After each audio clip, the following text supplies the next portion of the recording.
Medical ও dental কলেজে ভর্তি ইচ্ছুক ভাইয়া ও আপুরা, তোমাদের সবাইকে আজকের ক্লাসে শুভেচ্ছা। তোমাদের অনেকের কাছেই জৈব রসায়ন হচ্ছে একটা আতঙ্কের নাম।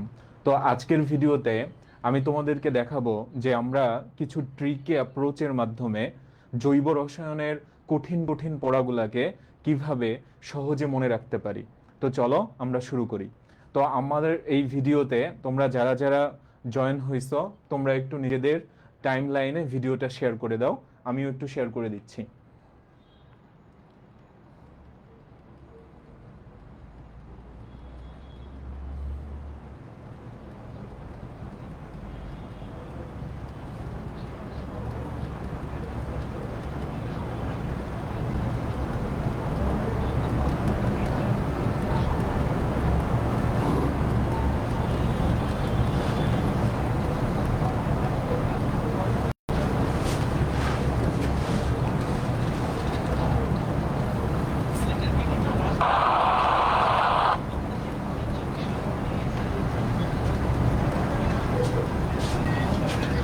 ওকে, তো চলো আমরা শুরু করি।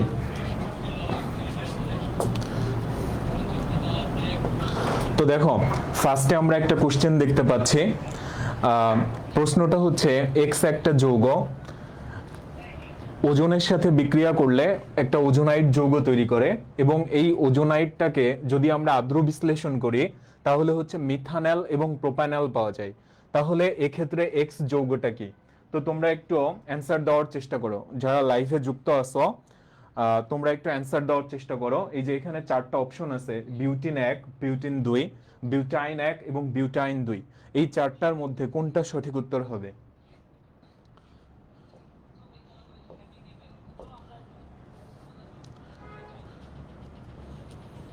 তো খেয়াল করো, এই প্রশ্নটা আমরা ট্রিকি ওয়েতে কিভাবে সমাধান করতে পারি। তো কথা হচ্ছে যে দেখো, যে তোমরা মনে রাখবা, আমরা যদি অ্যালকিনের ওজনীকরণ করি, অ্যালকিনের যদি ওজনীকরণ করা হয় তাহলে যে ওজোনাইড যৌগটা পাওয়া যায় ওই যৌগটাকে আদ্র বিশ্লেষণ করলে অ্যালডিহাইড কিটোন পাওয়া যায়। এই সূত্রটা মনে রাখতে হবে তোমাকে, যে আমরা যদি অ্যালকিনের ওজনীকরণ করি তাহলে যে ওজোনাইড যৌগ পাওয়া যাবে তাকে আদ্র বিশ্লেষণ করলে অ্যালডিহাইড কিটোন পাওয়া যাবে। অ্যালডিহাইড কিটোন, এটা হচ্ছে আমাদের সূত্র। আরেকটা কথা তোমরা মনে রাখবা, যে আমরা যদি অ্যালকাইনের ওজনীকরণ করি তাহলে যে ওজোনাইড যৌগ পাওয়া যাবে তাকে যদি আদ্র বিশ্লেষণ করা হয় তাহলে হচ্ছে অ্যাসিড পাওয়া যাবে। তো দেখো, আমরা এখন যদি চলে আসি যে এক্স যৌগের সাথে ওজনের বিক্রিয়ায় যে ওজোনাইড যৌগটা তৈরি হয়েছে তাকে আদ্র বিশ্লেষণ করলে মিথানল এবং প্রোপানল পাওয়া যাচ্ছে, অর্থাৎ দুইটা যৌগই, দুইটা উৎপাদই হচ্ছে অ্যালডিহাইড। তাহলে আমরা একটা জিনিস বুঝলাম যে এক্স অবশ্যই হচ্ছে একটা অ্যালকিন। প্রথমত তোমাকে এই বিষয়টুকু ধরতে হবে যে এক্স যৌগটা আসলে কি, ও কি একটা অ্যালকিন নাকি ও অ্যালকাইন। তোমরা মনে রাখবা, আমরা ওজনীকরণ বিক্রিয়া তিনটা জায়গায় দেখতে পাই, একটা হচ্ছে অ্যালকিনের ক্ষেত্রে, একটা অ্যালকাইনের ক্ষেত্রে, আর একটা হচ্ছে বেনজিন বা ইথাইনের ক্ষেত্রে। ঠিক আছে? তো আমরা যদি অ্যালকিনের ওজনীকরণ করি তাহলে আমরা সর্বশেষ উৎপাদ পাবো অ্যালডিহাইড কিটোন। আমরা যদি অ্যালকাইনের ওজনীকরণ করি সর্বশেষ উৎপাদ পাবো হচ্ছে অ্যাসিড। আমরা যদি বেনজিন বা ইথাইনের ওজনীকরণ করি তাহলে আমরা সর্বশেষ উৎপাদ পাবো হচ্ছে গ্লাইঅক্সাল। তো আমি যে কথাবার্তাগুলো বললাম এটা একটু তুমি খাতায় নোট করে রাখো, দেখবা যে তোমার পড়াটা কত সহজ হয়ে গেছে। এখন তাইলে দেখো, আমরা একটা জিনিস বুঝছি যে এক্স যৌগটা হচ্ছে অ্যালকিন, তাহলে সি এবং ডি এই দুইটা অপশন বাদ। ঠিক আছে?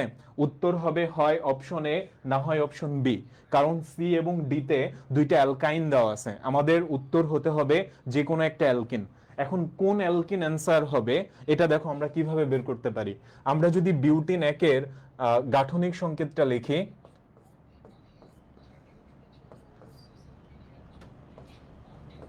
খেয়াল করো, এটা হচ্ছে বিউটিন একের গাঠনিক সংকেত। অর্থাৎ আমরা দেখতে পাচ্ছি ডাবল বন্ডটা আছে 1 এবং 2 নম্বর কার্বনের মাঝখানে। তো বিউটিন একের দেখো ওজনীকরণ বিক্রিয়ার শর্টকাট টেকনিকটা হচ্ছে এরকম, যে আমরা যে কাজটা করব, ওজনের মধ্যে অক্সিজেন থাকে হচ্ছে 3টা। এই 3টা অক্সিজেনের মধ্যে একটা দিব আমরা জিঙ্কের সাথে, আর একটা অক্সিজেন দিব ডাবল বন্ডের বাম দিকে এবং আর একটা অক্সিজেন দিব ডাবল বন্ডের ডান দিকে। তাইলে দেখো আমরা বাম দিকে 3 কার্বন দেখতে পাচ্ছি আর ডান দিকে হচ্ছে 1 কার্বন দেখতে পাচ্ছি। অর্থাৎ আমাদের একটা 3 কার্বনের অ্যালডিহাইড আসবে এবং একটা 1 কার্বনের অ্যালডিহাইড আসবে। তাহলে 1 কার্বনের অ্যালডিহাইড যেটা, এটাকে আমরা মিথানল বা ফর্মালডিহাইড বলে থাকি, এবং 3 কার্বনের অ্যালডিহাইড যেটা, এটা হচ্ছে প্রোপানল। তাহলে দেখো আমরা কিন্তু আমাদের কাঙ্ক্ষিত উত্তরটা পেয়ে গেছি। এই প্রশ্নের সঠিক উত্তর হচ্ছে বিউটিনেক। আমরা কি মনে রাখবো, যে যে কোনো অ্যালকিনের ওজনীকরণের ক্ষেত্রে আমরা ওজনের 3টা অক্সিজেনের একটা দিব জিঙ্কের সাথে, একটা দিব ডাবল বন্ডের বামে, একটা দিব ডাবল বন্ডের ডানে, তাহলেই আমাদের কাঙ্ক্ষিত উৎপাদ চলে আসবে। এখন দেখো আমরা একটু বিউটিন 2 এটাকে দেখি। তো বিউটিন 2 এর যদি তুমি গাঠনিক সংকেত লিখো, ফার্স্টে 4টা কার্বন দিয়ে দাও, দেন হচ্ছে ডাবল বন্ডটা 2 আর 3 এর মাঝে দিতে হবে। তো দেখো তাইলে আমরা ওজনীকরণের যে সূত্রটা বললাম, যে আমরা একটা অক্সিজেন দেব জিঙ্কের সাথে, তাহলে জিঙ্ক অক্সাইড আসবে। আর একটা দিব কোথায়, ডাবল বন্ডের বামে, আর একটা দিব ডাবল বন্ডের ডানে। তাইলে দেখো দুটোই হচ্ছে কিন্তু 2 কার্বনের যৌগ। তাহলে এটা যেহেতু দুটোই 2 কার্বনের যৌগ, এই জন্য আমরা এখানে অ্যাসিটালডিহাইড পাবো, অর্থাৎ CH3CHO এই যৌগটা পাবো। এবং এটা কয় অণু আসবে, এটা হচ্ছে 2 অণু আসবে। অর্থাৎ এই প্রশ্নের সঠিক উত্তর বিউটিন 2 হতে পারে না, এটা সঠিক উত্তর হচ্ছে বিউটিন 1। আমরা পরবর্তী কোশ্চেনে চলে যাই। দেখো এখানে বলা হচ্ছে এক্স একটা যৌগ, তার সাথে যদি ওজনের বিক্রিয়া করা হয় তাহলে CHO পাওয়া যায়। তোমরা মনে রাখবা এটা হচ্ছে গ্লাইঅক্সালের সংকেত। গ্লাইঅক্সাল, গ্লাইঅক্সালের সংকেত হচ্ছে CHO। এবং গ্লাইঅক্সাল পাওয়া যায় 2টা যৌগের ওজনীকরণ করলে। একটা হচ্ছে কি, এই এক্স যৌগটা হতে পারে ইথাইন অথবা বেনজিন। ওকে, এক্স যৌগটা হয় ইথাইন হবে, না হয় হচ্ছে বেনজিন হবে, এটা মাথায় রাখতে হবে তোমাকে। তাহলে আমরা যদি একটু অপশনগুলো একটু দেখি, যে দেখো আমরা শুরুতে ইথাইন পেয়ে গেছি, তাহলে এই প্রশ্নের সঠিক উত্তর কি হবে, ইথাইন। আচ্ছা তোমাদের দেখো একটু বলে রাখি, যে আমরা যদি ইথাইনের পলিমারকরণ করি, এটা হচ্ছে ইথাইনের সংকেত C2H2, এটার যদি পলিমারকরণ করি তাইলে কিন্তু আমরা বেনজিন পেয়ে যাই। ঠিক আছে, তাইলে তোমরা দেখতেই পাচ্ছ যে ইথাইনের সাথে বেনজিনের একটা সরাসরি সম্পর্ক আছে। এই জন্য মনে রাখবা, ইথাইনের ওজনীকরণ করলেও গ্লাইঅক্সাল, আবার বেনজিনের ওজনীকরণ করলেও গ্লাইঅক্সাল পাওয়া যাবে। বা তোমরা এভাবে বুঝে বুঝেও করতে পারো, যে ইথাইনের সংকেত তো এটা H bond C, triple bond C bond H। আমরা যদি এটার ওজনীকরণ করি, এই যে এই বন্ডটা আমরা ভেঙে দিব, একটা অক্সিজেন দিব বামে, একটা অক্সিজেন দিব ডানে, তাইলে দেখো কি পাওয়া যাচ্ছে, CHO। এটাই হচ্ছে গ্লাইঅক্সাল। আরেকটা কথা, তোমরা এখানে অক্সাল শব্দটা দেখতেছো, এই শব্দটা তুমি আবার পাবা অক্সালিক অ্যাসিডের মধ্যে। অক্সালিক অ্যাসিডের মধ্যে তো অক্সালিক অ্যাসিডের সংকেত কি, H+O+C বন্ড C+OH। এটাকে আমরা কি বলি, এটা হচ্ছে অক্সালিক অ্যাসিড। এটাও তোমরা নোট করে নাও, এই 2টা সংকেত ভালোভাবে মনে রাখতে হবে। একটা হচ্ছে গ্লাইঅক্সাল, আর একটা কি বলছি, অক্সালিক অ্যাসিড। ওকে, আমরা পরের কোশ্চেনে চলে যাব। এরপরে দেখো বলা হচ্ছে যে গ্রিগনার্ড দ্বিকারকের সঙ্গে যদি আমরা RCHOর বিক্রিয়া ঘটাই, তাহলে যে যৌগটা পাওয়া যাবে ওটাকে আদ্র বিশ্লেষণ করলে পরবর্তীতে X পাওয়া যাবে। তাহলে X কোনটি? তোমরা মনে রাখবা, খেয়াল করো, যে আমরা যদি গ্রিগনার্ড বিকারকের সাথে ফর্মালডিহাইডের বিক্রিয়া ঘটাই HCHO, তাহলে 1 ডিগ্রি অ্যালকোহল পাওয়া যাবে। আমরা যদি গ্রিগনার্ড বিকারকের সাথে অ্যাসিটালডিহাইডের বিক্রিয়া ঘটাই, অথবা যে কোনো একটা RCHOর বিক্রিয়া ঘটায়, তাহলে আমরা হচ্ছে 2 ডিগ্রি অ্যালকোহল পাবো। আরেকটা হচ্ছে গ্রিগনার্ড বিকারক, এটার সাথে যদি আমরা প্রোপাননের বিক্রিয়া ঘটাই CH3COCH3, তাহলে আমরা 3 ডিগ্রি অ্যালকোহল পাবো। তাহলে কি বুঝতেছো তুমি, দেখো এইখানে একটা আর আছে, কিন্তু এইটার মধ্যে দেখো কোনো আর নাই, তাই না? এই জন্য 1 ডিগ্রি অ্যালকোহল। আমরা জানি যে একটা আর থাকলে 1 ডিগ্রি। এটা এখানে দেখো একটা আর আছে, আবার এখানে একটা আর আছে, তাইলে একটা আর মিলে কয়টা আর হইলো, 2টা, তাহলে 2 ডিগ্রি। এরপরে দেখো RMGX, এখানে একটা আর আছে, আর এখানে দেখো 2টা আর আছে, তাইলে এই 2টা আর এই একটা আর মিলে কয়টা আর হইলো, 3টা, তাহলে কি পাওয়া যাবে, 3 ডিগ্রি অ্যালকোহল। তাহলে দেখো আমরা কিন্তু আমাদের এই প্রশ্নের অ্যান্সার পেয়ে গেছি। এটার সঠিক উত্তর হবে 2 ডিগ্রি অ্যালকোহল। ক্লিয়ার? আমরা দেখতেছি যে আরএমজিএক্স আছে আর হচ্ছে আরসিএইচও আছে। এই দুইটার বিক্রিয়া করলে যে আমরা একটা মধ্যবর্তী যৌগ পাবো, তাকে আদ্র বিশ্লেষণ করলে এক্স পাওয়া যাবে, ওই এক্সটা হবে 2 ডিগ্রি অ্যালকোহল। তো আমি যে শর্টকাট টেকনিকটা শিখালাম, এইটা যদি তুমি ভালো করে মনে রাখতে পারো, তাহলে এই ধরনের কোশ্চেন তুমি ইজিলি অ্যান্সার করে আসতে পারবা।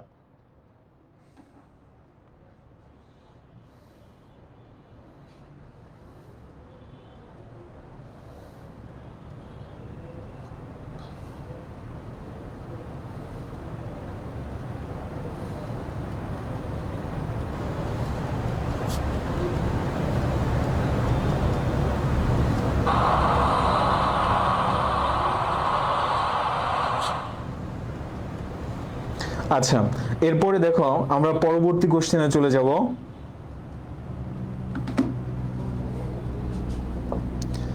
আচ্ছা, এই প্রশ্নটা একটু খেয়াল করো। তো এখানে একটা যৌগ দেওয়া আছে CH2 ডাবল বন্ড CHBr, এটার সঙ্গে HBr এর বিক্রিয়া। তো বলা হচ্ছে যে এই দুইটার বিক্রিয়ায় একটা এ যৌগ পাওয়া যায়, তাহলে এই যৌগটা কোনটা হবে?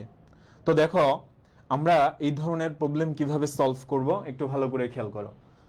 CH2 ডাবল বন্ড CHBr, এটার সঙ্গে HBr এর বিক্রিয়া। আচ্ছা, তো দেখো মনে রাখবা এটা হচ্ছে একটা সংযোজন বিক্রিয়া। সংযোজন বিক্রিয়ায় যেটা হয়, দুইটা যৌগ মিলে একটা যৌগে পরিণত হয়। সহজ কথা, দুইটা যৌগ মিলে একটা যৌগে পরিণত হয়।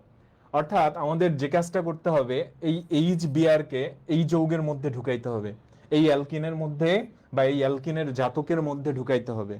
তো তাইলে আমাদের কি করা লাগবে? ফার্স্টে এই ডাবল বন্ড ভেঙে দিতে হবে। তো দেখো আমরা ফার্স্টে ডাবল বন্ডটা ভেঙে দিলাম। আমরা যদি ডাবল বন্ড ভেঙে দিই, তাহলে এখানে একটা হাত খালি হয়েছে, এখানে একটা হাত খালি হয়েছে, অর্থাৎ কার্বনের দুইটা হাত খালি হয়েছে। তো এই কার্বনের দুইটা হাতের মধ্যে একটাতে হাইড্রোজেন ঢুকবে এবং আরেকটাতে হচ্ছে ব্রোমিন ঢুকবে। এখন কোন হাতে হাইড্রোজেন ঢুকবে আর কোন হাতে ব্রোমিন ঢুকবে, এইটার মীমাংসা করছেন মার্ক নিকভ। অর্থাৎ আমাদেরকে এখানে মার্ক নিকভের নীতিটা অনুসরণ করতে হবে। যদি আমরা এখানে জৈব পারক্সাইড থাকতে দেখতাম, অর্থাৎ R2O2, এটা যদি উপস্থিত থাকতো, তাহলে আমাদেরকে খারাসের নীতি অনুসরণ করতে হতো। কিন্তু আমাদের এখানে যেহেতু কোনো জৈব পারক্সাইড দেওয়া নাই, সো আমরা হচ্ছে মার্ক নিকভের নীতি অনুসরণ করব। তো মার্ক নিকভের নীতি কি ছিল? যে এটা অনেকটা তেলা মাথায় তেল দেওয়ার মতো, অর্থাৎ হাইড্রোজেন আমাকে সেখানেই যোগ করতে হবে যেই কার্বনে হাইড্রোজেন বেশি আছে। তাহলে আমরা যে কাজটা করব, দেখো এই যে হাইড্রোজেনটা, এটাকে আমরা এখানে দিয়ে দিব আর ব্রোমিনটাকে হচ্ছে এখানে দিয়ে দিব। ওকে, তো তাইলে দেখো আমরা যে যৌগটা পাচ্ছি শেষমেশ আমরা এভাবে লিখতে পারি যে CH3 বন্ড CHBr2। ওকে, CH3 বন্ড CHBr2। তাহলে তুমি যদি একটু অপশন খেয়াল করো, আমাদের প্রথম যে অপশনটা আছে এটাই কিন্তু সঠিক উত্তর হবে। ওকে, আচ্ছা, তো তাইলে আমরা এখানে কার নিয়ম অনুসরণ করছি? এটা হচ্ছে মার্ক নিকভের নিয়ম। মার্ক নিকভের নিয়ম। আচ্ছা, এরপরে আমরা পরের কোশ্চেনে চলে যাব। 5 নম্বর কোশ্চেন দেখো। আমরা এখানে একটা অ্যালকাইল হ্যালাইড দেখতে পাচ্ছি। এটা কি একটা অ্যালকাইল হ্যালাইড বা হচ্ছে আরএক্স। তার সাথে কার বিক্রিয়া? সোডিয়ামের বিক্রিয়া। কার উপস্থিতিতে? শুষ্ক ইথারের উপস্থিতিতে। তোমরা যদি শুষ্ক ইথারকে দেখো প্রভাবক হিসেবে, তাহলে বুঝে নিবা এটা হচ্ছে উডস বিক্রিয়া। এটা হচ্ছে উডস বিক্রিয়া। আর উডস বিক্রিয়ায় কি পাওয়া যায়? উডস লিখতে রস্যউ লাগে, রস্যউতে হচ্ছে উচ্চতর অ্যালকেন। উচ্চতর অ্যালকেন, অর্থাৎ উডস বিক্রিয়ায় কি পাওয়া যায়? উচ্চতর অ্যালকেন পাওয়া যায়।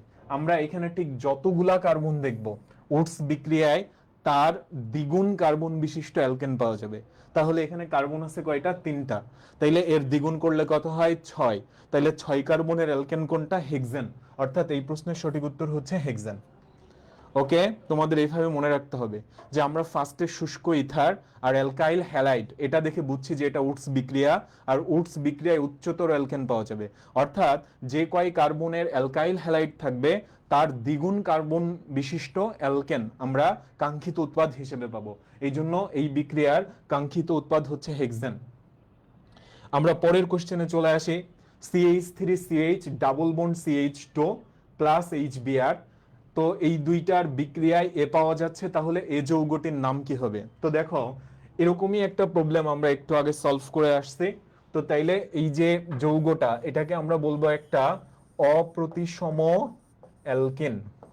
এই যৌগটা হচ্ছে একটা অপ্রতিসম অ্যালকেন। অপ্রতিসম অ্যালকেন কাকে বলে? যদি আমরা দেখি যে দুইটা কার্বনের মাঝে ডাবল বন্ড, তাদের সঙ্গে ভিন্ন সংখ্যক হাইড্রোজেন যুক্ত। যেমন দেখো এই যে দুইটা কার্বন, এদের মধ্যে ডাবল বন্ড আছে, তো এই কার্বনের সাথে দুটো হাইড্রোজেন আছে আর এই কার্বনের সাথে একটা হাইড্রোজেন আছে, তাহলে এই অ্যালকিনটাকে কি বলবে? অপ্রতিসম অ্যালকিন। আবার এই যে বিকারকটা, এটা হচ্ছে একটা অপ্রতিসম বিকারক। অপ্রতিসম বিকারক কাকে বলে? যেই বিকারকের দুইটি অংশ ভিন্ন। এখানে যদি H2 থাকতো, তাই না, হাইড্রোজেন হাইড্রোজেন, তাইলে কি হইতো? এটা হচ্ছে একটা প্রতিসম বিকারক। কিন্তু এখানে আমরা দেখতে পাচ্ছি যে দুইটা অংশ হচ্ছে আলাদা, তাইলে এটা হচ্ছে কি একটা অপ্রতিসম বিকারক। অপ্রতিসম বিকারকের সাথে যদি অপ্রতিসম অ্যালকিনের বিক্রিয়া হয়, তাহলে সেই ক্ষেত্রে আমরা মার্ক নিকভের নীতি অনুসরণ করব। মার্ক নিকভ, একটু আগেই তোমাদেরকে এটা শিখাইছে, মার্ক নিকফের নীতি। যদি পারক্সাইড উপস্থিত থাকতো তাহলে হতো অ্যান্টি মার্ক নিকফের নীতি বা খারাসের নীতি বা পারক্সাইড ফলাফল। তো যাই হোক, দেখো এটার উৎপাদ কি হবে? সহজ কথা, এই দুইটা যৌগ মিলে একটা যৌগ তৈরি করবে। তাইলে ফার্স্টে আমাদেরকে ডাবল বন্ড ভেঙে দিতে হবে। CH3 bond CH bond CH2 ভেঙে দিলাম, তাহলে দুইটা হাত খালি হয়ে গেল। তাহলে যেই কার্বনে হাইড্রোজেন বেশি আছে, হাইড্রোজেন সেখানে যুক্ত হবে। তাহলে দেখো হাইড্রোজেনটাকে আমরা এখানে যুক্ত করে দিই আর ব্রোমিনটাকে এখানে যুক্ত করে দিই। তাহলে দেখো এই যে আমরা যৌগটা পাইলাম, এটার নাম আমরা কি দিতে পারি? এটা হচ্ছে 2 ব্রোমোপ্রোপেন। 2 ব্রোমোপ্রোপেন, অর্থাৎ আমাদের এই বিক্রিয়ার বা কাঙ্ক্ষিত উৎপাদ বা উৎপন্ন যৌগ, সেটা হচ্ছে 2 ব্রোমোপ্রোপেন। এবং এটা আমরা বের করছি কোন নিয়মের দ্বারা? মার্ক নিকভের নিয়মের দ্বারা। আমরা পরের কোশ্চেনে চলে যাব। হ্যালোজেনো অ্যালকেনের প্রতিস্থাপন বিক্রিয়ার মেকানিজম কোনটি? দেখো এটা একটা খুবই সহজ প্রশ্ন। হ্যালোজেনো অ্যালকেন বা অ্যালকাইল হ্যালাইড, এটাকে আমরা আরএক্স দিয়ে প্রকাশ করি। তো এই আরএক্স এর প্রতিস্থাপন বিক্রিয়া, তোমাদের দেখো আমি দুইটা সূত্র শেখাচ্ছি, এটা একটু ভালো করে নোট করে নাও। যদি আমরা অ্যালকাইল হ্যালাইডের সাথে জলীয় কস্টিক সোডার বিক্রিয়া ঘটাই, জলীয় কস্টিক সোডা, তাহলে হচ্ছে অ্যালকোহল পাওয়া যায়। আর অ্যালকাইল হ্যালাইডের সাথে যদি আমরা অ্যালকোহলিক কস্টিক সোডার বিক্রিয়া ঘটাই, অ্যালকোহলিক, তাহলে হচ্ছে অ্যালকিন পাওয়া যায়। ওকে, কি বললাম? আরএক্স এর সাথে যদি আমি জলীয় কস্টিক সোডার বিক্রিয়া ঘটাই তাহলে অ্যালকোহল পাওয়া যাবে, আরএক্স এর সাথে যদি অ্যালকোহলিক কস্টিক সোডার বিক্রিয়া ঘটাই তাহলে হচ্ছে অ্যালকিন পাওয়া যাবে। তো প্রথম যে বিক্রিয়াটা, এটা হচ্ছে একটা প্রতিস্থাপন বিক্রিয়া। এটা হচ্ছে কি একটা প্রতিস্থাপন বিক্রিয়া। আর পরের যে বিক্রিয়া, এটা হচ্ছে একটা অপসারণ বিক্রিয়া। এখন দেখো, তো আমাদেরকে আসলে এটাই চাইছে যে অ্যালকাইল হ্যালাইডের যে প্রতিস্থাপন বিক্রিয়া, এটার মেকানিজমটা কি আসলে। তো দেখো তোমরা সহজে এইভাবে মনে রাখবা, যদি আমি এখানে আরএক্সটাকে লিখি, তাহলে হ্যালোজেনের চার্জ নেগেটিভ আর অ্যালকাইল মূলকের চার্জ কি পজিটিভ। আর এখানে দেখো কি আছে, এখানে হচ্ছে Na প্লাস আর হচ্ছে OH মাইনাস আছে। তাহলে দেখো OH মাইনাস যেটা, তার পরিচয় হচ্ছে সে একটা নিউক্লিওফাইল। সে একটা কি? সে হচ্ছে নিউক্লিওফাইল। তার চার্জ যেহেতু নেগেটিভ, সে পজিটিভ কাউকে আকর্ষণ করবে বা নিউক্লিয়াসকে আকর্ষণ করবে। এই জন্য আমরা বলতেছি যে OH মাইনাস যেটা, এটা হচ্ছে একটা নিউক্লিওফাইল। এখন এই যে নিউক্লিওফাইল OH মাইনাস, সেটা এই R প্লাস কে অ্যাটাক করবে। ওকে, তাহলে দেখো কি ঘটতেছে কাহিনী, যে এখানে নিউক্লিওফাইল দ্বারাই প্রতিস্থাপনটা হবে। কার দ্বারা হবে? নিউক্লিওফাইলের দ্বারা হবে। এই জন্য দেখো এই বিক্রিয়ার মেকানিজম হচ্ছে নিউক্লিওফিলিক প্রতিস্থাপন। আমরা এটাকে সংক্ষেপে এসএন বিক্রিয়া বলে থাকি। ঠিক আছে, তোমরা জানো যে এসএন বিক্রিয়া দুই প্রকার, একটা হচ্ছে এসএন অন আর একটা হচ্ছে এসএন টু। অর্থাৎ এসএন দিয়ে কি বোঝায়? নিউক্লিওফিলিক সাবস্টিটিউশন রিঅ্যাকশন, নিউক্লিওফিলিক প্রতিস্থাপন বিক্রিয়া। ওকে, তাহলে আমরা পরের কোশ্চেনে চলে যেতে পারি। ইথাইন প্লাস হাইড্রোজেন এরা মিলে এক্স তৈরি করতেছে। তাইলে দেখো ইথাইন কোনটা? ইথাইন হচ্ছে H bond C, triple bond C bond H. এটার সাথে আমি কার বিক্রিয়া ঘটাবো? হাইড্রোজেনের বিক্রিয়া ঘটাবো। তাইলে এটা হচ্ছে একটা সংযোজন বিক্রিয়া। সংযোজন বিক্রিয়ায় কি হয়? দুইটা যৌগ মিলে একটা যৌগ তৈরি করে। তাহলে সবার আগে আমাকে যে কাজটা করতে হবে, এইখানের এই ট্রিপল বন্ডটা ভেঙে দিতে হবে। আমি যদি ট্রিপল বন্ড ভেঙে দিই, এখানে দেখো কার্বনের দুইটা হাত খালি হয়েছে। তাহলে এক হাতে একটা হাইড্রোজেন যাবে, আর এক হাতে আর একটা হাইড্রোজেন যাবে। এখন দেখো এই বিক্রিয়াটা আরো একটা স্টেপ আগাইতে পারে, অর্থাৎ আরেকটা হাইড্রোজেন এসে এই যৌগটা অর্থাৎ ইথিনের সাথে আবার বিক্রিয়া করতে পারে, কিন্তু এই ক্ষেত্রে করতে পারবে না। কারণ দেখো আমরা এখানে প্রভাবক বিষ ব্যবহার করতেছি। এই যে এখানে যে ব্যারিয়াম সালফেটটা আছে, এটার পরিচয় হলো এটা একটা প্রভাবক বিষ। ঠিক আছে, এটা মনে রাখবা যে এটা কি একটা প্রভাবক বিষ। এই কারণে এই বিক্রিয়াটা আর একটা স্টেপ আগাবে না, অর্থাৎ এইখানেই থেমে যাবে। ওকে, তাইলে দেখো আমরা কি বললাম, যে আমরা যদি ইথাইনের সাথে হাইড্রোজেনের বিক্রিয়া ঘটাই তাহলে হচ্ছে আমরা ইথিন পাবো।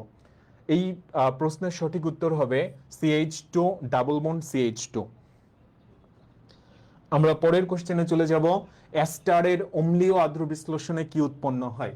তাহলে দেখো অ্যাস্টারের সাধারণ সংকেত RCOR। এটাকে আমরা আদ্র বিশ্লেষণ করব। আদ্র বিশ্লেষণ মানে পানি দিয়ে ভাঙন। আদ্র বিশ্লেষণ মানে কি? পানি দিয়ে ভাঙন। এবং এটা হচ্ছে অম্লীয় আদ্র বিশ্লেষণ, অর্থাৎ এখানে একটা অ্যাসিড উপস্থিত আছে বা হাইড্রোজেন আয়ন উপস্থিত আছে। তো এখন বিষয়টা হচ্ছে কি, তোমরা মনে রাখবা একটা জিনিস যা দিয়ে তৈরি হয় তাকে ভাঙলে তাই পাওয়া যায়। এই যে অ্যাস্টারটা, এ আসলে তৈরি হয় কিভাবে? আমরা জানি যে অ্যালকোহলের সাথে যদি আমরা অ্যাসিডের বিক্রিয়া ঘটাই, অ্যালকোহলের সাথে যদি অ্যাসিডের বিক্রিয়া ঘটাই, এই OH আর H এরা মিলে পানি তৈরি করে, আর বাকিটা অংশ মিলে অ্যাস্টার তৈরি করে। তাহলে উল্টা কথায় আমরা যদি অ্যাস্টারকে ভাঙে আমরা কি পাবো? অ্যাসিড আর অ্যালকোহল পাবো।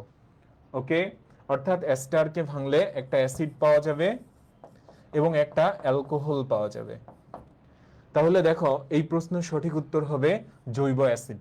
যেহেতু অ্যালকোহল অপশনে নাই, এই জন্য এই প্রশ্নের সঠিক উত্তর হবে জৈব অ্যাসিড।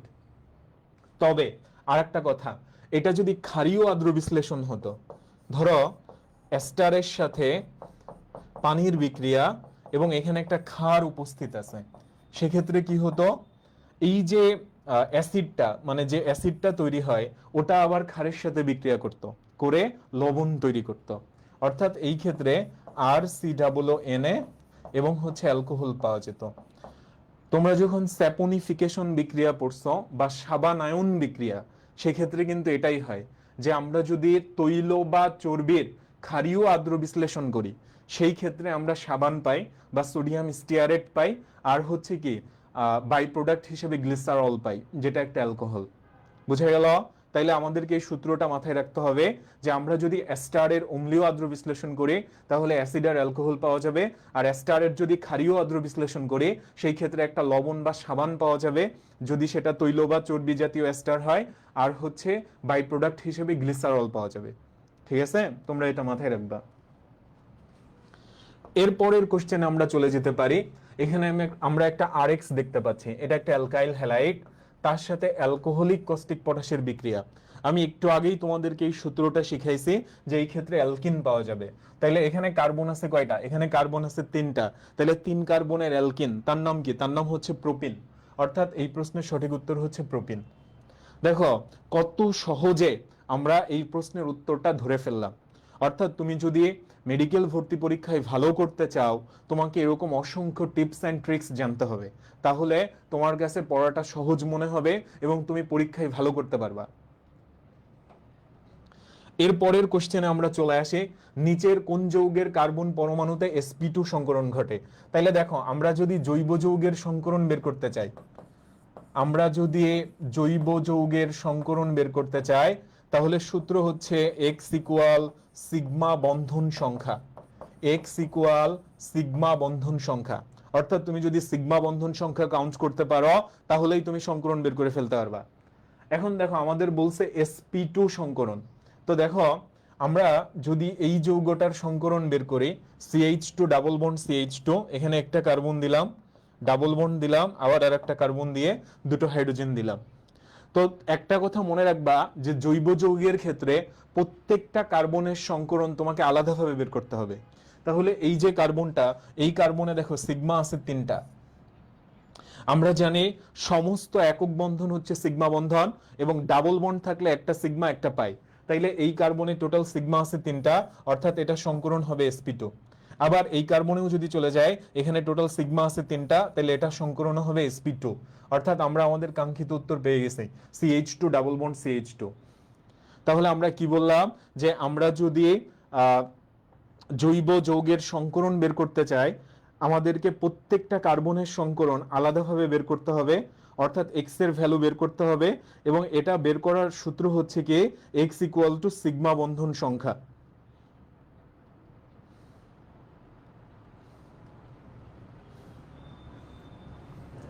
ওকে, আমরা পরের কোশ্চেনে চলে যাই।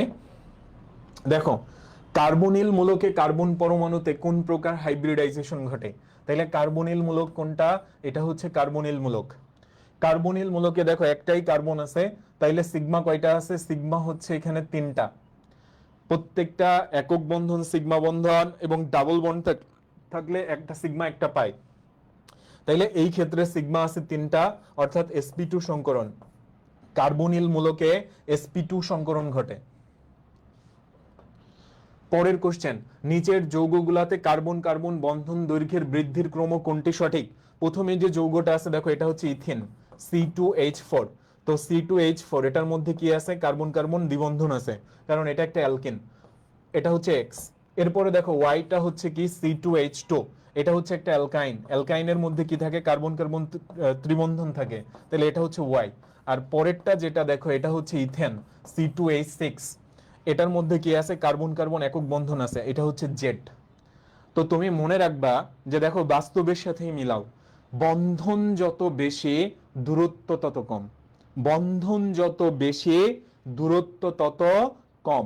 তাইলে দেখো এইখানে হচ্ছে বন্ধনটা বেশি, তাই না? ট্রিপল বন্ড, তাহলে এইখানে দূরত্বটা সব থেকে কম হবে। আচ্ছা, আর দূরত্ব সব থেকে বেশি হবে কোথায়? এইখানে, যেহেতু একক বন্ধন আছে, তাইলে জেড এর হচ্ছে দূরত্ব সব থেকে বেশি। তারপরে কি হবে? এক্স, এক্স এর বেশি কার থেকে? ওয়াই এর থেকে। অর্থাৎ যেটা দাঁড়াচ্ছে সব থেকে বেশি দূরত্ব কোথায়? সব থেকে বেশি দূরত্ব হচ্ছে অ্যালকেনে, এবং এটার ভ্যালু হচ্ছে 0.154 ন্যানোমিটার, 0.154 ন্যানোমিটার। তারপরে হচ্ছে দেখো দূরত্ব কোথায় বেশি? অ্যালকিনে বেশি, তাহলে অ্যালকিনে কত? 0.134 ন্যানোমিটার। আর সব থেকে কম যেটা, এটা হচ্ছে অ্যালকেনে, এটা হচ্ছে কত? 0.120 ন্যানোমিটার। তাহলে 0.154, 0.134, 0.120 ন্যানোমিটার। তাইলে আমরা আমাদের কাঙ্ক্ষিত উত্তরটা পেয়ে গেছি, যে Z is greater than X, X is greater than Y. বা আমি যদি উল্টা করে লিখি, যে জেড বেশি, জেড কার থেকে বেশি? এক্স এর থেকে বেশি, এক্স কার থেকে বেশি? ওয়াই এর থেকে বেশি। তাইলে এই প্রশ্নের সঠিক উত্তর হচ্ছে অপশন ডি, যেটা আছে এটা। আমরা পরের কোশ্চেনে চলে যাব। RCH2Br, এটা একটা অ্যালকাইল হ্যালাইড RX, তার সাথে জলীয় কস্টিক সোডার বিক্রিয়া, অবশ্যই এখানে একটা অ্যালকোহল আসবে। তো বলতেছে যে এই বিক্রিয়াটার কৌশল কি, এটাও আমরা শিখে ফেলছি, যে RX এর সাথে যদি জলীয় কস্টিক সোডার বিক্রিয়া হয়, এটা হচ্ছে নিউক্লিওফিলিক প্রতিস্থাপন বিক্রিয়া। এটা কি বিক্রিয়া? নিউক্লিওফিলিক প্রতিস্থাপন বা SN বিক্রিয়া।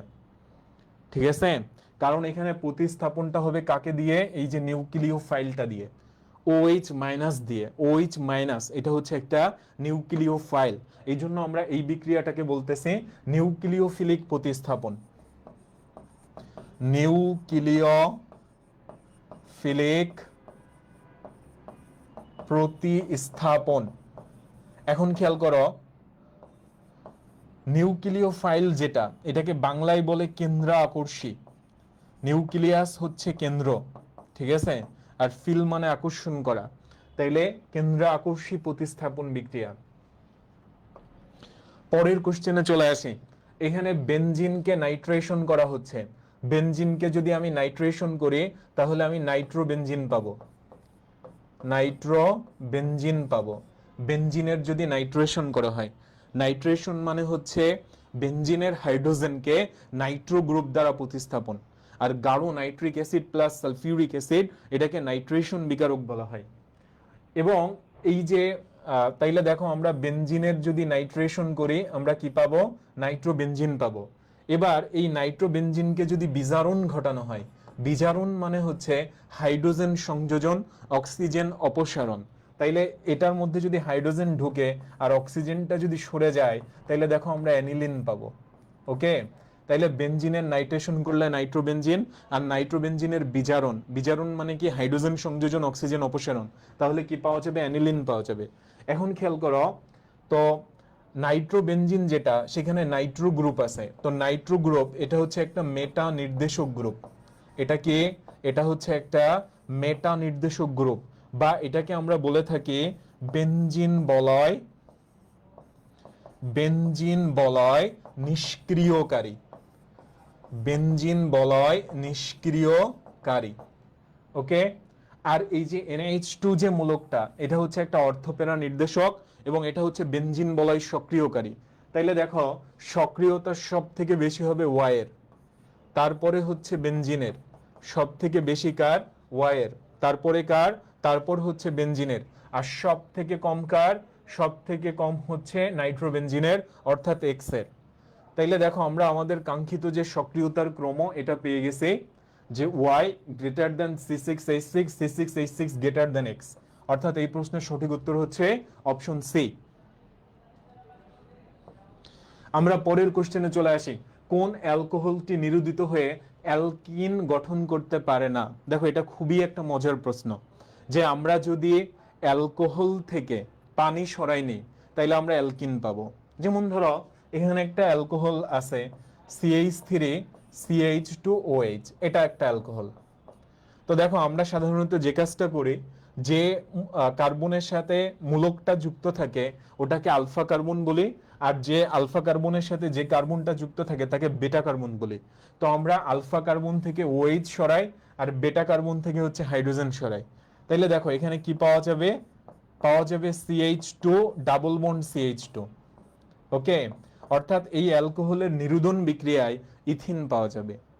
কিন্তু দেখো যদি আমার অ্যালকোহলটাই CH3OH হয়, তো এখানে তুমি এই কার্বন থেকে OH সরাইলা, তো হাইড্রোজেন সরাবা কোন কার্বন থেকে, অর্থাৎ মিথাইল অ্যালকোহল যেটা সেটা নিরুদিত হয়ে কোনো অ্যালকিন গঠন করতে পারে না।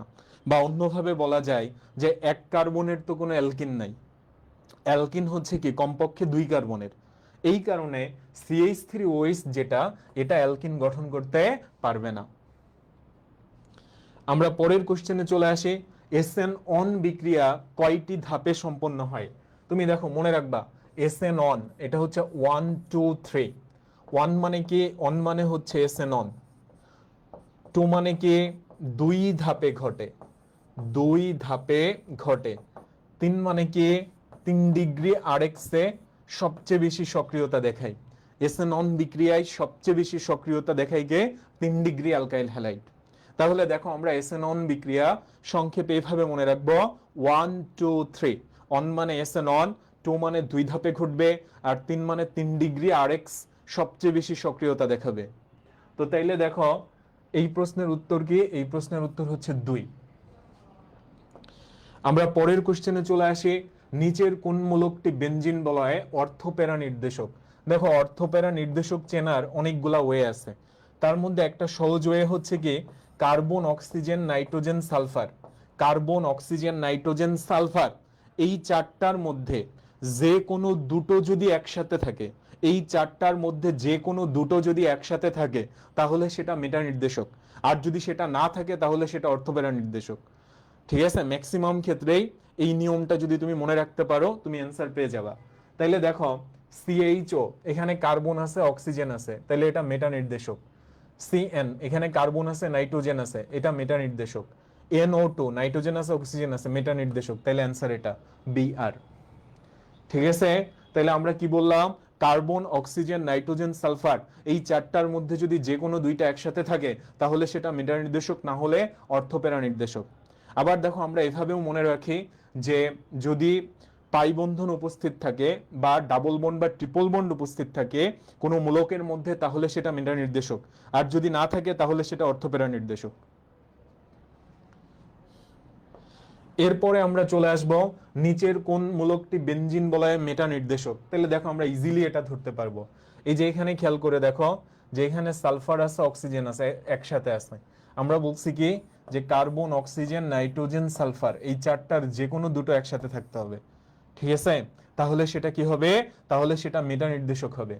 আর বাকি অপশনগুলা দেখো, এখানে CH3 আছে, অ্যালকাইল গ্রুপ, এখানে CH3 আছে, এখানে CH3 আছে। এই CH3 দেখলেই তুমি মনে রাখবা এটা হচ্ছে অর্থপেরা নির্দেশক, কারণ CH3 এর মধ্যে কোনো ডাবল বন্ড বা ট্রিপল বন্ড নাই, বা কোনো পাই বন্ধন নাই, শুধুমাত্র সিগমা বন্ধন উপস্থিত বা একক বন্ধন উপস্থিত। এই কারণে সে বেনজিন বলয় সক্রিয়কারী বা অর্থপেরা নির্দেশক। পরের প্রশ্ন, নিচের কোনটি বেনজিন বলয় সক্রিয়কারী? কার্বন আছে, অক্সিজেন আছে, তাইলে এটা মেটা নির্দেশক। কার্বন আছে, নাইট্রোজেন আছে, মেটা নির্দেশক। মিথাইল আছে, তাহলে এটাই অ্যান্সার। আমরা জানি বেনজিন বলয় সক্রিয়কারী কারা? যারা হচ্ছে অর্থপেরা নির্দেশক। যারা অর্থপেরা নির্দেশক তাদেরকে আমরা বলি বেনজিন বলয় সক্রিয়কারী।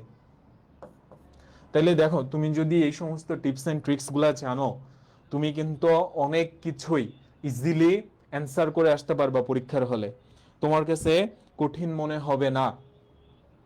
এরপরে দেখো আমরা পরের কোশ্চেনে চলে আসি। নিচের কোনটি বেনজিন বলয়ে অর্থপেরা নির্দেশক মূলক? তাইলে এটা কি? এটা অবশ্যই মেটা, এটা মেটা, এটা মেটা। এই যে CH3 আছে, তাহলে অ্যান্সার এটা, ঠিক আছে? CH3 যদি আমি কোথাও দেখি তাহলে সেটা অবশ্যই কি OP নির্দেশক বা অর্থপেরা নির্দেশক, যাদের বৈশিষ্ট্য কি? যারা বেনজিন বলয়কে সক্রিয় করে, অর্থাৎ এরা হচ্ছে সক্রিয়কারী গ্রুপ, ঠিক আছে? এটা মনে রাখবা। পরের কোশ্চেনে চলে আসে, বেনজিন বলয়ে যদি নাইট্রোমূলক থাকে কোন কার্বনে ইলেকট্রন ঘনত্ব সব থেকে বেশি থাকবে? খেয়াল করো, এটা হচ্ছে বেনজিন, তো বেনজিন বলয়ে নাইট্রো গ্রুপ আছে। দেখো, তো আমরা নাইট্রো গ্রুপকে কি বলি? এটা হচ্ছে মেটা নির্দেশক। এটা কি? মেটা নির্দেশক। তাইলে খেয়াল করো, এখানে নাইট্রো গ্রুপ আছে, তাইলে এই যে পজিশন গুলা, এটাকে আমরা বলি অর্থ পজিশন। আর এটাকে আমরা কি বলি বলতো? এটা হচ্ছে মেটা। আর এটাকে কি বলি? এটাকে হচ্ছে আমরা প্যারা পজিশন বলি। তাইলে দেখো, এটা যদি 1 নাম্বার কার্বন হয়, এটা 2 হয়, আর এটা যদি 3 হয়, তাইলে ইলেকট্রন ঘনত্ব সব থেকে বেশি থাকবে 3 নাম্বার কার্বনে, ঠিক আছে? এর কারণটা কি? নাইট্রো হচ্ছে একটা মেটা নির্দেশক গ্রুপ, মেটা নির্দেশক গ্রুপ, ঠিক আছে? এটা মনে রাখলেই হচ্ছে মেটা নির্দেশক গ্রুপ। পরের কোশ্চেন, অ্যারোমেটিক বলয় সক্রিয়কারী কোনটা? সক্রিয়কারী কোনটা বলো? যেটা হচ্ছে অর্থপেরা নির্দেশক, অর্থপেরা নির্দেশক যেটা। তাইলে নাইট্রোজেন, অক্সিজেন, কার্বন, অক্সিজেন এটা বাদ, এখানে CO এটা বাদ, তারপরে কি এখানে CO এটা বাদ, অ্যান্সার এটা। OH বন্ড CH3, কারণ দেখো তুমি OH এটার মধ্যে কি নাই? কোনো ডাবল বন্ড বা ট্রিপল বন্ড নাই।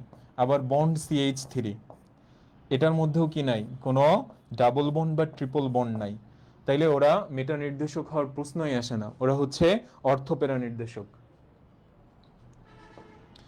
পরের কোশ্চেন, মিথাইল সায়ানাইড অণুতে যথাক্রমে সিগমা এবং পাই বন্ধন সংখ্যা কয়টি? দেখো, তোমরা মনে রাখবা যে যদি অ্যারোমেটিক যৌগ হয়, অ্যারোমেটিক, অ্যারোমেটিক যৌগ যদি হয়, তাহলে সিগমা ইকুয়াল মোট পরমাণুর সংখ্যা, মোট পরমাণুর সংখ্যা। আর যদি অ্যালিফেটিক যৌগ হয়, অ্যালিফেটিক, তাহলে সিগমা হচ্ছে মোট পরমাণুর সংখ্যা বিয়োগ 1, ঠিক আছে? মিথাইল সায়ানাইড এটা একটা অ্যালিফেটিক যৌগ। এবার তুমি কাউন্ট করো, এখানে টোটাল পরমাণু কয়টা? 1, 3 আর 1 4, 5 আর 1 6। এবার 6 থেকে তুমি 1 বাদ দাও, তাহলে কয়টা থাকবে? 5টা। অর্থাৎ এই ক্ষেত্রে সিগমা আছে 5টা। আর পাই যদি দেখো, পাই বন্ড আমরা কিভাবে কাউন্ট করব? এখানে আমরা ট্রিপল বন্ড দেখতে পাচ্ছি। ট্রিপল বন্ড থাকলে একটা সিগমা হয়, 2টা পাই হয়, একটা সিগমা হয় আর কি 2টা পাই হয়। তাহলে এখানে সিগমা হচ্ছে কয়টা? 5টা। আর পাই হচ্ছে কয়টা? পাই হচ্ছে 2টা। সিগমা হচ্ছে 5টা আর পাই হচ্ছে 2টা। পরের কোশ্চেন, অ্যানিলিনের সিগমা বন্ধন কয়টি? দেখো অ্যানিলিন হচ্ছে এটা, বেনজিনের হাইড্রোজেনকে অ্যামিন দিয়ে রিপ্লেস করে দিবা, তাইলে অ্যানিলিন চলে আসবে। ঠিক আছে, এটাকে আমরা যদি এভাবে লিখি C6H5NH2, C6H5NH2, এটা একটা অ্যারোমেটিক যৌগ। মোট পরমাণু আছে 6 + 5 + 1 + 2, 5 হচ্ছে 11, 12, 12 আর 2 14, তাইলে অ্যানিলিনের সিগমা আছে 14টা। ক্লিয়ার?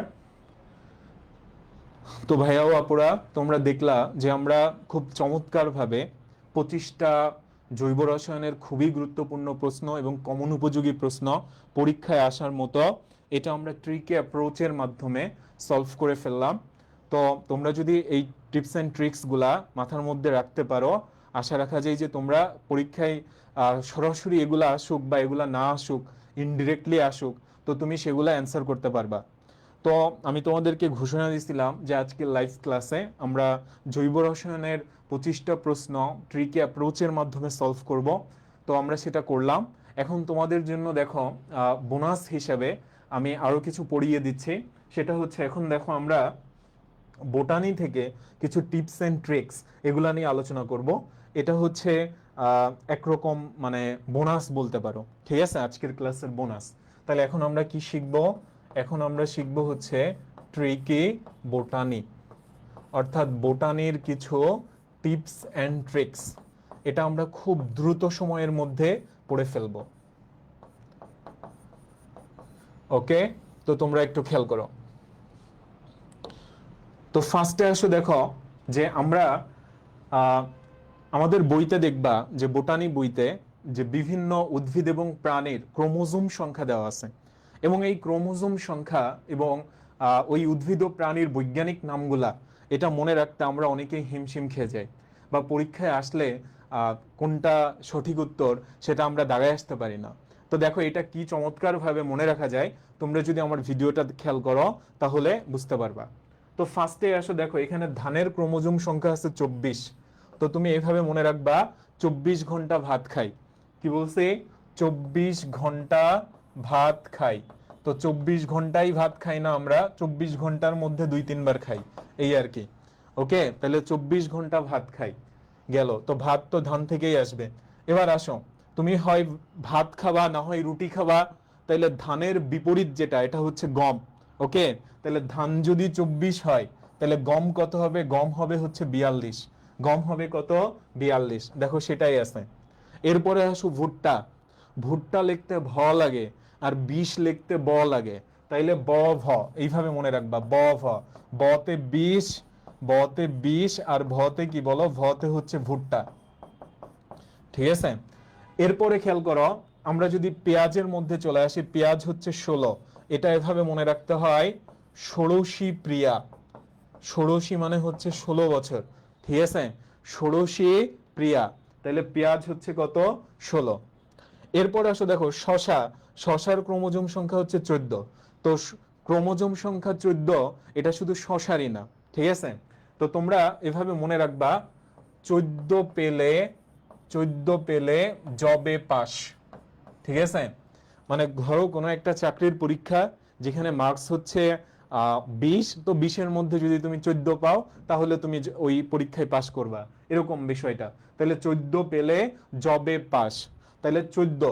দেখো জব, জব মানে হলো জব, অন্তের জব ব, আর পয়াকারে হচ্ছে পাট, পয়াকারে কি পাট, আর তালবুর সাথে হচ্ছে শশা, তালবুর সাথে শশা, তাহলে জব পাট শশা, এগুলা কত হবে? এগুলো হচ্ছে 14 হবে।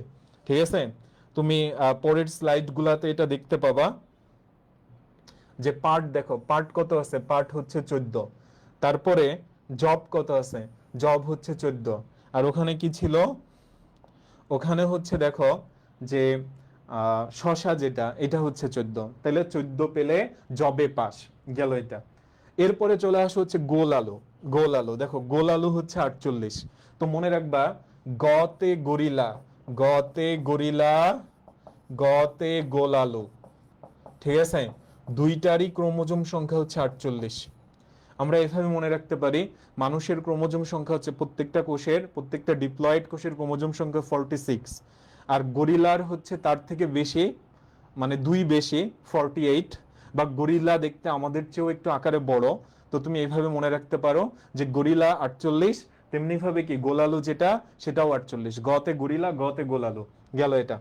এরপরে আসো টমেটো। টমেটো হচ্ছে দেখো 24। আমরা কি করি, ভাতের সাথে টমেটো খাই, তাই না, সালাদ হিসেবে ভাতের সাথে টমেটো খাই। তাহলে ভাত বা ধান কত ছিল, 24, আর টমেটো দেখো টমেটো হচ্ছে 24।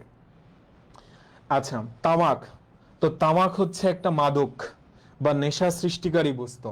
আবার আমি দেখো এখানে যদি 28 লিখি, 28-এর মধ্যে আবার আঠা আছে, সেটাও কি বলতো একটা মাদক বা নেশা সৃষ্টিকারী বস্তু। তাহলে তামাক আর আঠা, তো এইভাবে আমরা মনে রাখতে পারি তামাক 28, গেল এটা। এরপরে আসে হচ্ছে পেঁপে। পেঁপে হচ্ছে 18। তোমরা মনে রাখবা কি, মা বাপ, কি বলছে, মা বাপ 18, ঠিক আছে। তো খেয়াল করে দেখো এখানে তুমি মতে মনে রাখবে হচ্ছে মূলা, বয়াকারে মনে রাখবা হচ্ছে বাঁধা কপি, মূলা, বাঁধা কপি আর হচ্ছে পেঁপে, ঠিক আছে। মূলা, বাঁধাকপি আর হচ্ছে কি পেঁপে, এদের ক্রোমোজোম সংখ্যা কত হবে, এদের ক্রোমোজোম সংখ্যা হচ্ছে 18, গেল এটা। তাহলে দেখো বাঁধাকপি পড়ে ফেলছি, মূলা পড়ে ফেলছি, কিভাবে মনে রাখছি বলো, মা বাপ, মা বাপ 18, ঠিক আছে। তো যাই হোক, এরপরে আসো চীনা। চীনারা অনেক চালাক, চালাক 40, ঠিক আছে। চীনারা অনেক চালাক, এভাবে মনে রাখবা 40। আর কলা, কলার ক্রোমোজোম সংখ্যা হচ্ছে 44, ঠিক আছে। ক খ, ক খ, কতে কলা, খতে খরগোশ, কতে কলা, খতে খরগোশ, এই দুইটার ক্রোমোজোম সংখ্যা কত, এই দুইটার ক্রোমোজোম সংখ্যা হচ্ছে 44। এবার দেখো আমরা চলে আসব কিছু প্রাণীর ক্রোমোজোম সংখ্যা। মানুষেরটা আমরা পারি 46, গরু হচ্ছে 60, কিভাবে মনে রাখবা, গরুকে আমরা ষাঁড়, ষাঁড় গরু বলি, তাই না, পুরুষ গরু যেগুলো এগুলো হচ্ছে ষাঁড়। তাহলে ষাঁড় 60, ষাঁড় 60। আর গরুর সাথে তুমি দেখো ছাগল শব্দটাও কিন্তু তুমি উচ্চারণ করে ফেলো, যে গরু ছাগলের বিরাট হাট, তাই না। তাহলে গরুর ক্রোমোজোম সংখ্যা 60, আর ছাগলের ক্রোমোজোম সংখ্যা সেটাও কত, 60। এরপরে আসে দেখো কবুতর। কবুতর হচ্ছে শান্তির প্রতীক। কবুতর কিসের প্রতীক, কবুতর হচ্ছে শান্তির প্রতীক। আর 80 যেটা, এটাও দেখো তোমাদের ক্ষেত্রে শান্তির প্রতীক। তুমি যদি মেডিকেল ভর্তি পরীক্ষায় 100-র মধ্যে 80 পেয়ে যাও, তাহলে অবশ্যই তোমার জন্য এটা অনেক শান্তি বয়ে আনবে। ওকে, তো আমরা এই সেন্স থেকে মনে রাখবো কবুতর হচ্ছে 80। সোনা ব্যাং, মনে রাখবা সোনার স্বাধীনতা, সোনার স্বাধীনতা। আমাদের স্বাধীনতা দিবস কবে, 26শে মার্চ। স্বাধীনতা দিবস কবে, 26শে মার্চ। তাহলে সোনা ব্যাং হচ্ছে 26। খরগোশেরটা দেখো আমরা পড়ে ফেলছি, কতে কলা, খতে খরগোশ 44। গরিলা পড়ে ফেলছি, গতে গরিলা গতে গোলালো 48। গিনিপিগ হচ্ছে মানুষের উল্টা। ধরো নতুন একটা ভ্যাকসিন তৈরি করা হয়েছে, তো এই ভ্যাকসিনটা মানুষের দেহে প্রয়োগ না করে প্রথমে গিনিপিগের দেহে বা এরকম অন্য কারো দেহে প্রথমে প্রয়োগ করা হবে, বা এটার একটা টেস্ট চালানো হবে। তাহলে আমরা মনে রাখবো যে মানুষের বিপরীত, মানুষ হচ্ছে 46, গিনিপিগ হচ্ছে 64। গিনিপিগ হচ্ছে কত, 64। এবার আসো গৃহ মাছি। গৃহ মানে বাড়ি, গৃহ মানে কি বাড়ি, তাহলে বাড়ি 12। গৃহমাছি, গৃহ মানে বাড়ি, বাড়ি 12, এভাবে মনে রাখবা। ফলের মাছি, তাহলে দেখো গৃহ একটা বড় জায়গা, ফল ছোট্ট, তো তাহলে গৃহমাছির ক্রোমোজোম সংখ্যা 12, আর ফলের মাছি হচ্ছে 8, ঠিক আছে। ফলের মাছি কত, 8। এরপরে আসো কিউলেক্স। আমরা যদি এখানে কিউলেক্স লিখি আর দেখো 6 লিখি, এখানে এক্স আছে এখানে এক্স আছে, এইভাবে মনে রাখবা x6, কিউলেক্স হচ্ছে 6। আচ্ছা, আর গোল কৃমি হচ্ছে দেখো 2। গোল কৃমি কত, 2। ফুটবল খেলায় আমরা 2টা গোল পোস্ট দেখি, তাই না, এভাবে মনে রাখবা যে গোল কৃমি হচ্ছে 2। সর্বশেষ দেখো রেশম পোকা। তো রেশমা, রেশমা হচ্ছে একটা মানুষের নাম। রেশমা কি একটা মানুষের নাম, তো মানুষের ক্রোমোজোম সংখ্যা যা, রেশম পোকারও তাই, 46। ইঁদুর, ইঁদুর আর হচ্ছে দেখো চীনা বাদাম, তাই না, এই দুইটা সেম, ইঁদুর আর চীনা বাদাম 40। সর্বশেষ শুধু আরেকটা মনে রাখলেই চলবে, এটা হচ্ছে হাইড্রা। হাইড্রা হচ্ছে 32। তাহলে দেখো আমরা যে মোটামুটি যে তোমার যতগুলা উদ্ভিদ এবং প্রাণীর ক্রোমোজোম সংখ্যা ছিল ম্যাক্সিমামই আমরা ট্রিকিউতে মনে রাখলাম, শুধু হাইড্রাটাই সরাসরি মনে রাখবো, এটা হচ্ছে 32। আচ্ছা, এবার আসো দেখো আমরা বৈজ্ঞানিক নামের মধ্যে চলে আসি। তার আগে দেখো আমরা কিছু প্রবলেম প্র্যাকটিস করব। নিচের কোনটির ক্রোমোজোমের সংখ্যা সঠিক নয়? তাইলে ধান, ধান হচ্ছে 22 লেখা আছে, তাহলে এটা সঠিক না। আমরা 24 ঘন্টা ভাত খাই, কি বলছে? 24 ঘন্টা ভাত খাই, এটা ঠিক না। মানুষ 46, ঠিক আছে। গিনিপিগ মানুষের বিপরীত। গৃহ মানে বাড়ি, বাড়ি 12, ঠিক আছে, এটা ঠিক আছে। পরের প্রশ্ন, ধানের ক্রোমোজোম সংখ্যা কত? আমরা 24 ঘন্টা ভাত খাই, তাহলে ধানের ক্রোমোজোম সংখ্যা হচ্ছে 24। পরের প্রশ্ন, পেঁয়াজের ক্রোমোজোম সংখ্যা কত? ষোড়শী প্রিয়া, তাইলে পেঁয়াজ হচ্ছে 16, ষোড়শী প্রিয়া। এবার আসো দেখো আমরা কিছু উদ্ভিদের বৈজ্ঞানিক নাম কিভাবে সহজে মনে রাখতে পারি এটা একটু দেখব। তো ফার্স্টে আসো হচ্ছে ধান। ধান হচ্ছে দেখো অরাইজা সেটাইভা, এটা আমাদের মোটামুটি সবার মনে আছে, অরাইজা সেটাইভা। গম, ট্রিটিকাম এস্টিভাম, তুমি এভাবে মনে রাখবা, গম মানে অম, এখানে আম আম এরকম আছে, ঠিক আছে। অর্থাৎ একটা সান্দিক মিল দেখতে পাচ্ছি আমরা। ভুট্টা হচ্ছে জিয়ামেস। তো দেখো এইভাবে মনে রাখতে পারো যে জিয়াউর রহমান উনিও একজন রাজনীতিবিদ, এবং হচ্ছে জেনারেল ভুট্টো উনিও কি একজন রাজনীতিবিদ ছিল। মানে আমরা এইভাবে একটু মনে রাখতে পারি এটা। যাই হোক, এরপরে আসে হচ্ছে কি পেঁয়াজ। পেঁয়াজ হচ্ছে কি অ্যালিয়াম সিপা, অ্যালিয়াম সিপা। তো এইভাবে মনে রাখবা, এই যে পি এ আছে না, এটা থেকে হচ্ছে পেঁয়াজ গেল এটা। এরপর আসো শশা, শশার ইংরেজিকে কিউকাম্বার, কিউকাম্বার, তাই না? তাইলে হচ্ছে কিউকাম্বার মানে শশা, অর্থাৎ এখানে দেখো যে কিউমিস এটা আছে। গোল আলু, এটা হচ্ছে সোলানাম টিউবারুসাম। এখানে যে টিউবার দেখেই আমরা বুঝতেছি, তোমরা যখন নগ্নবীজী এবং আবৃতবীজী উদ্ভিদ পড়ছো তখন দেখো টিউবারের উদাহরণের মধ্যে কি লেখা ছিল? গোল আলু। এভাবে মনে রাখতে পারো। এরপর আসো টমেটো, লাইকোপার্সিকন এসকালেন্টাম, এই যে এখানে টাম আছে, টাম থেকে টমেটো, ঠিক আছে, এভাবে মনে রাখবা। তামাক, তামাকে হচ্ছে নিকোটিন থাকে, তামাকে কি থাকে? নিকোটিন থাকে। আর তামাকের ইংরেজি কি? টোবাকো। এই জন্য দেখো নিকোটিয়ানা ট্যাবাকাম, নিকোটিয়ানা ট্যাবাকাম। পেপে, এটা হচ্ছে ক্যারিসা পাপায়া, এই যে এখানে পাপায়া আছে, এটা থেকে আমরা মনে রাখতে পারি। বাঁধাকপি, দেখো এখানে বা আছে, আর এখানে কি আছে? বি আর এ, মানে তুমি মাঝখানের আরটা সরাই দাও, তাইলে দেখো বা হয়ে গেছে কিন্তু। তাহলে বাঁধাকপি ব্রাসিকা ওলেরাসিয়া। পার্ট হচ্ছে কর্কোরাস ক্যাপসুলারিস, পার্ট কে? কর্কোরাস ক্যাপসুলারিস। এরপরে চলে আসো হচ্ছে দেখো মূলা, রেফানাস স্যাটিভাস, এটা মনে রাখবে এভাবে, Mrs M R S, M A হচ্ছে মূলা আর আর এস এ হচ্ছে রেফানাস স্যাটিভাস, এম এ মূলা আর এস এ হচ্ছে রেফানাস স্যাটিভাস। চীনা বাদাম, এরাচিস হাইপোগিয়া, এই যে এখানে দেখো সিএইচ আই আছে, এখান থেকে আমরা চাইনা বা চীনা এভাবে মনে রাখতে পারি। এরপরে আসো জব, তো চাকরি পাওয়া অনেক হার্ড, তাইলে জব পাওয়া হার্ড। এই জন্য দেখো আমরা জব থেকে হলো জব, আর হার্ড থেকে হচ্ছে হর্ডিয়াম, ঠিক আছে, হর্ডিয়াম ভালগার। এরপর হচ্ছে চলে আসো কলা, মোসা প্যারাডিসিয়াকা, এটা হচ্ছে কলা, ঠিক আছে। আচ্ছা, তো যাই হোক, এর পরেরটাই আমরা যদি চলে আসি দেখো প্রাণীর নাম, তো মানুষের বৈজ্ঞানিক নাম এটা আমরা পারি হোমোস্যাপিয়েন্স। গরু হচ্ছে বস, গরু কি বলা? বস, তাহলে বস ইন্ডিকা। আর ছাগল, এটাকে তুমি স্যাপ্রা না পড়ে ক্যাপ্রা পড়তে পারো, মানে ক্যাপ্রা না পড়ে স্যাপ্রা পড়তে পারো, তাহলে ছয়াকারে ছাগল, আর এখানে আছে স্যাপ্রা। এটা গেল। কবুতর, কবুতর হচ্ছে কোলাম্বা লিভিয়া, ক, কতে কবুতর, কতে কোলাম্বা।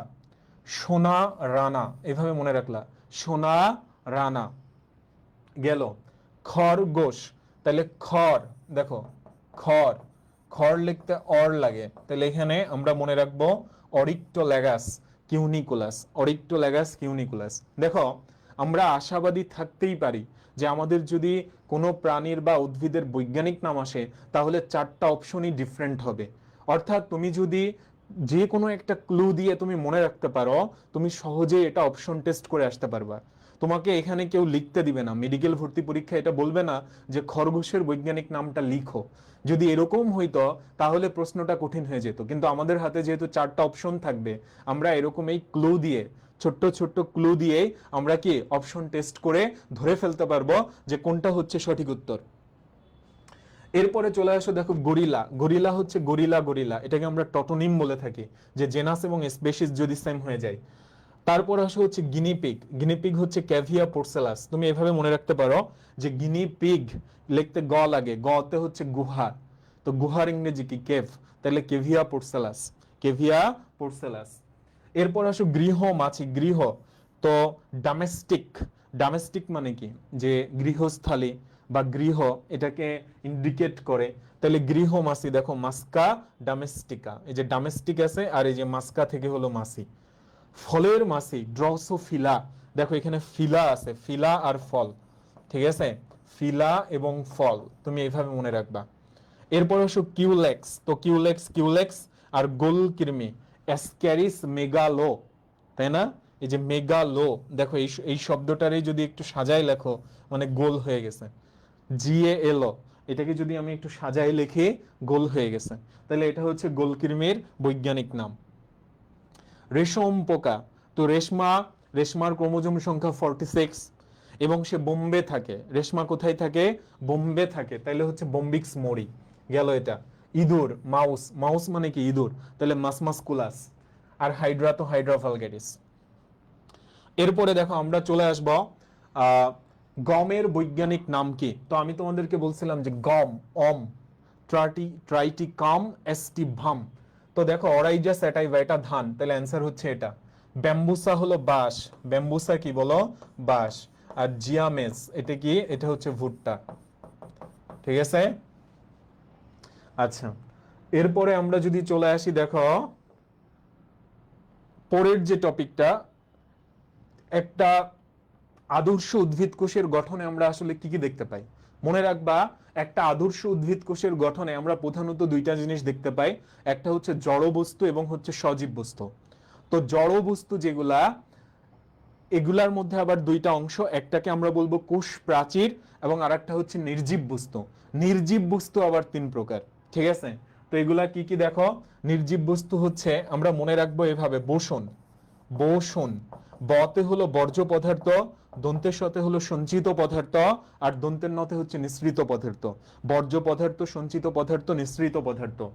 এবার আসো সজীব বস্তু, যেটা সজীব বস্তুর মধ্যে 3টা অংশ, একটা হচ্ছে কোষঝিল্লি, সাইটোপ্লাজম এবং হচ্ছে নিউক্লিয়াস। সাইটোপ্লাজমের মধ্যে আবার 2টি অংশ, একটাকে আমরা বলি হচ্ছে মাতৃকা, সাইটোপ্লাজমীয় ম্যাট্রিক্স বা হায়ালোপ্লাজম, আর একটা হচ্ছে অঙ্গাণু। অঙ্গাণু আবার 2 প্রকার, একটাকে আমরা বলি ঝিল্লিবদ্ধ কোষীয় অঙ্গাণু, আর একটা হচ্ছে কি ঝিল্লিবিহীন কোষীয় অঙ্গাণু। তাইলে দেখো আমরা বললাম যে নির্জীব বস্তু হচ্ছে 3 রকম, এবং আমরা কিভাবে মনে রাখতে বলছি? বোসন দিয়ে, বর্জ্য পদার্থ, সঞ্চিত পদার্থ এবং হচ্ছে কি নিঃসৃত পদার্থ। এখন দেখো সঞ্চিত পদার্থ আবার 3টা, carbohydrate, protein, lipid, CPL, carbohydrate, protein, lipid. আচ্ছা, আর নিঃসৃত পদার্থ, এটা আমরা পেন দিয়ে মনে রাখবো, PHEN, pen, pigment, hormone, enzyme, nectar, pigment, hormone, enzyme, nectar. আর বাকি যে পদার্থগুলো আছে তারা হচ্ছে বর্জ্য পদার্থ। তো তুমি যদি নিঃসৃত এবং সঞ্চিতটা ভালো করে মনে রাখতে পারো, বাকিগুলো অবশ্যই কি বর্জ্য পদার্থের মধ্যে পড়বে। তারপরও দেখো, তুমি যদি আলাদা করে মনে রাখতে চাও, তাইলে তোমার জন্য একটা ছন্দ আছে, এটা কি? লাল টকটকে গাজর আমাদের উপকারী খাদ্য।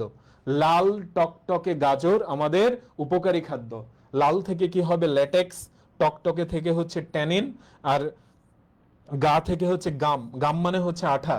আর বর্গের জতে কি হবে? বর্গের জতে হলো জৈব অ্যাসিড, বর্গের জতে জৈব অ্যাসিড, রতে হচ্ছে রেজিন, আমাদের থেকে হচ্ছে অ্যালকালয়েড, উপকারীতে রস্যতে হচ্ছে উদ্বায়ী তেল, আর খাদ্যতে হচ্ছে খনিজ পদার্থ। ওকে, তাহলে আমরা কিভাবে মনে রাখবো? দেখো, যে আমরা বলছি যে সঞ্চিত পদার্থ হচ্ছে সিপিএল, কার্বোহাইড্রেট, প্রোটিন, লিপিড, নিঃসৃত পদার্থ হচ্ছে pen, pigment, hormone, enzyme, nectar, এবং বাকিগুলা হচ্ছে বর্জ্য পদার্থ। এটা মনে রাখার কৌশল হচ্ছে লাল টকটকে গাজর আমাদের উপকারী খাদ্য। এরপরে দেখো আমরা যদি প্রোটোপ্লাজমের মধ্যে চলে আসি, তো এটার মধ্যে 3টা অংশ, কোষঝিল্লি, সাইটোপ্লাজম, নিউক্লিয়াস। তারপরে কি সাইটোপ্লাজমের মধ্যে আবার দুইটা অংশ, একটা হচ্ছে মাতৃকা আর একটা হচ্ছে অঙ্গাণু। অঙ্গাণু আবার দুই প্রকার, ঝিল্লিবদ্ধ আর হচ্ছে ঝিল্লিবিহীন। তো এইটা আমাদের পরীক্ষার জন্য ভেরি ভেরি ইম্পর্ট্যান্ট, যে ঝিল্লিবদ্ধ কোনটা আর ঝিল্লিবিহীন কোনটা। তো তোমরা এভাবে মনে রাখবা, ঝিল্লিবদ্ধ কোষীয় অঙ্গাণু কারা? মা এরা পাগল শুধু ভ্যা ভ্যা করে, মা এরা পাগল শুধু ভ্যা ভ্যা করে। মাতে হচ্ছে মাইটোকন্ড্রিয়া, এরাতে হচ্ছে এন্ডোপ্লাজমিক রেটিকুলাম, পয়াকারে হচ্ছে প্লাস্টিড পারক্সিসোম, গতে হচ্ছে গোলগি বডি, লতে হচ্ছে লাইসোসোম, আর ভ্যা থেকে হচ্ছে ভ্যাকিউল। ভ্যাকিউল মানে হচ্ছে গহ্বর। ভ্যাকিউল শব্দের অর্থ কি? গহ্বর। যেমন সেল ভ্যাকিউল বা কোষ গহ্বর, এটার পর্দাকে আমরা টনোপ্লাস্ট বলে থাকি। এবার যদি চলে আসো ঝিল্লিবিহীন কোনগুলা, তো এটা মনে রাখার কৌশল হচ্ছে প্রত্যেক মামাই সেরা। একটা বলছি যে মা এরা পাগল শুধু ভ্যাভা করে, আর একটা হচ্ছে প্রত্যেক মামাই সেরা। প্রত্যেক থেকে হচ্ছে পোটিওসোম, ময়াকারে হচ্ছে মাইক্রোটিভিউল, ময়াকারে মাইক্রোফিলামেন্ট, আর রস্যইতে ইন্টারমিডিয়েট ফিলামেন্ট। এগুলাকে আমরা একত্রে কি বলি? কোষীয় কঙ্কাল। ঠিক আছে, কোষীয় কঙ্কাল। প্রত্যেক মামাই সেরা। আর সেতে কি হবে? সেতে হবে হচ্ছে সেন্ট্রিওল, রয়াকারে হচ্ছে রাইবোসোম। আর তোমরা জানো যে নিউক্লিয়াসের চারটা অংশ থাকে।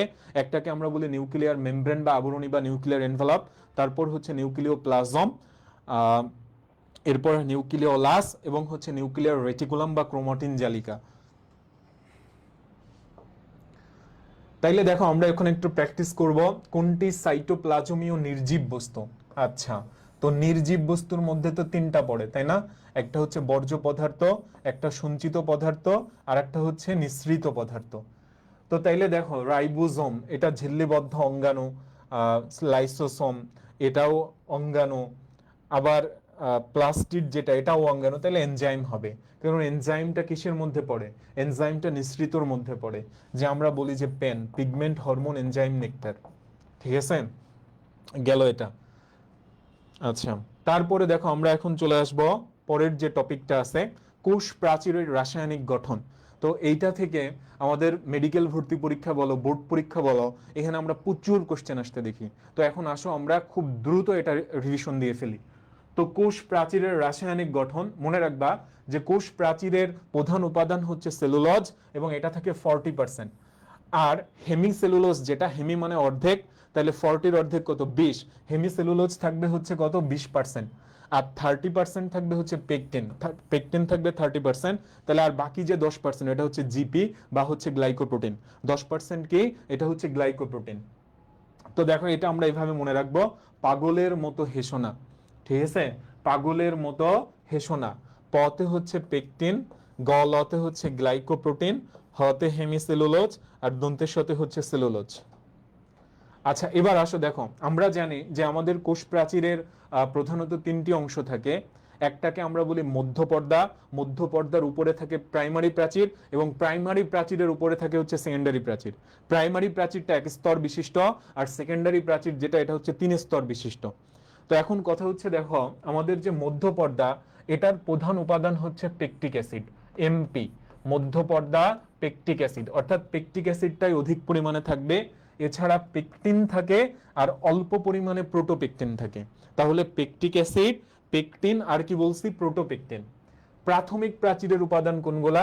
দেখো এটা আমরা অলরেডি পড়ে ফেলছি, যে সেলুলোজ, হেমিসেলুলোজ, আর হচ্ছে গ্লাইকোপ্রোটিন। তাহলে মধ্যপর্দাই হচ্ছে পেকটিক অ্যাসিড, পেকটিন, প্রোটোপেকটিন। আর এই ক্ষেত্রে কি? Cellulose, hemicellulose, glycoprotein. আর কোন কোন ক্ষেত্রে দেখো যে আমরা সেকেন্ডারি যে প্রাচীরটা দেখি, সেগুলো হচ্ছে কি, যে এই যে উপাদানগুলোর কথা বললাম, এর সাথে আরো কি থাকে? লিগনিন থাকে, সুবেরিন থাকে, ওয়াক্স থাকে। ঠিক আছে, তাহলে লিগনিন, সুবেরিন, ওয়াক্স এগুলো আমরা কোথায় দেখতে পাই? সেকেন্ডারি প্রাচীরে। আচ্ছা, ছত্রাকের প্রাচীরে কাইটিন থাকে। ঠিক আছে, ছত্রাকের প্রাচীরে কি থাকে? কাইটিন থাকে।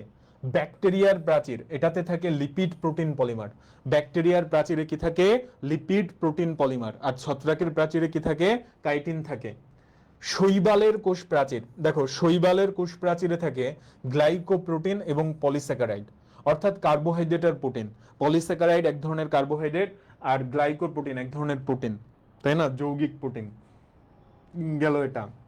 আর এককোষী শৈবাল, ডায়াটম, এটার কোষ প্রাচীরে আমরা সিলিসিক অ্যাসিড দেখতে পাই, H4SiO4, এটা হচ্ছে সিলিসিক অ্যাসিডের সংকেত।